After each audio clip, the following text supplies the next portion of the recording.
ever imagined a life where you look out your window and you don't see any trees?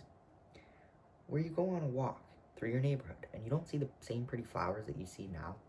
Or even on a hike, but instead of beautiful rivers, flowers, and lush greenery, all you notice is dull, dark, and gloomy.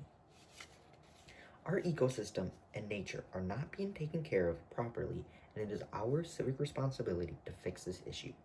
Preserving nature is essential not only for maintaining biodiversity, but also for future generations to come after us. We do a lot of things in nature. Without nature, we will not have the necessities we need to survive. First, we're going to talk about how nature is not being preserved right now. Then, we're going to move on and talk about what to use nature for and how to find it beneficial to preserve. Then, we're going to talk about how important nature actually is and a few of the reasons for that. And lastly, we're going to talk about how to protect nature from being hurt anymore. Preserving nature is essential not only for maintaining biodiversity, but also for future generations, as I mentioned. Right now, there are many things that damage nature and impact our ecosystem. OneGreenPlanet.org has a list of 10 of the most common things that are being done to harm our ecosystem and nature. On this list, the ones that stand out to me the most are leaving the lights on, wasting paper, leaving water running, and plastic packaging. Of the 10 on this list, I guarantee that you are doing some, if not most of them.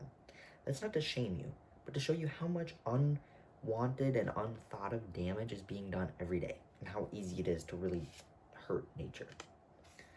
Pollution is also a big part of what is being impacted. Pollution is the introduction of harmful substances or contaminants into the environment, causing instability, disorder, harm, or discomfort to the ecosystem, that is, physical system or living organism.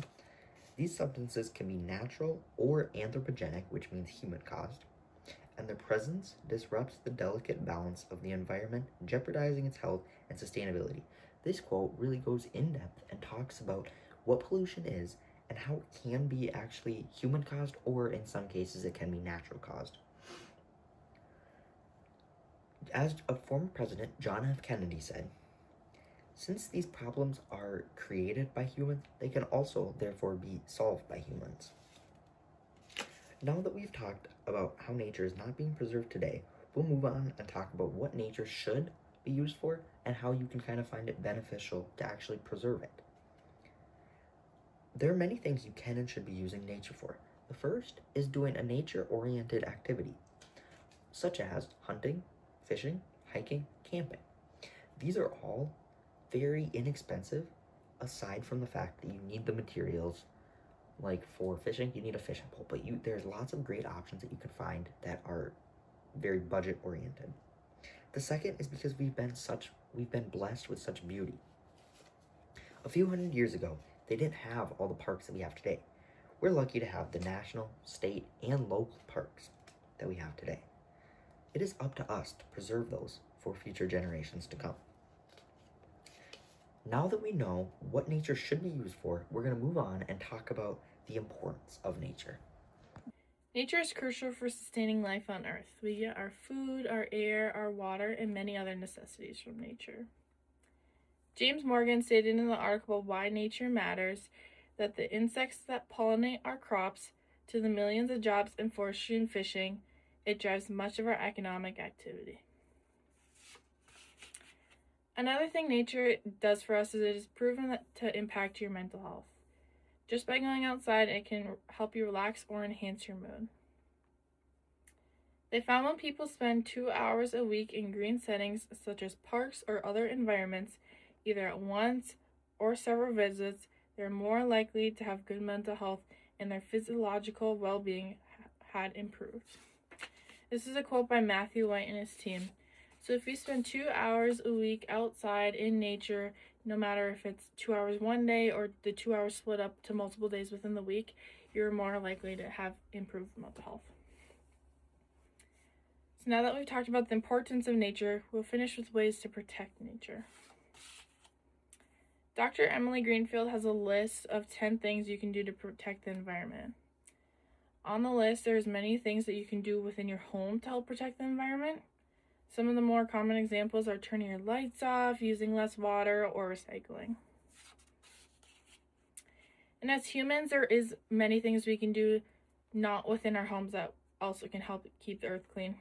Picking up garbage and using sustainable transportation are two good examples. So if you see any garbage on the sidewalk at school or when you're walking on the street, make sure to pick it up. And if you are close enough to where you could walk or ride a bike to wherever you're going, use that instead of driving.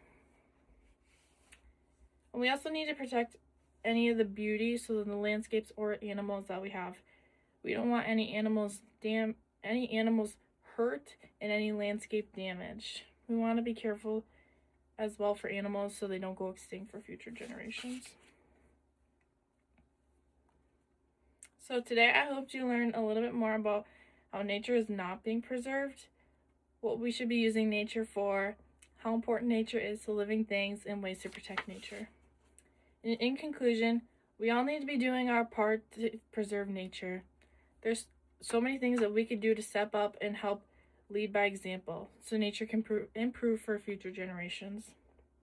There's so much beauty in the world, and I would hate to see it disappear just because we aren't doing our part. Thanks.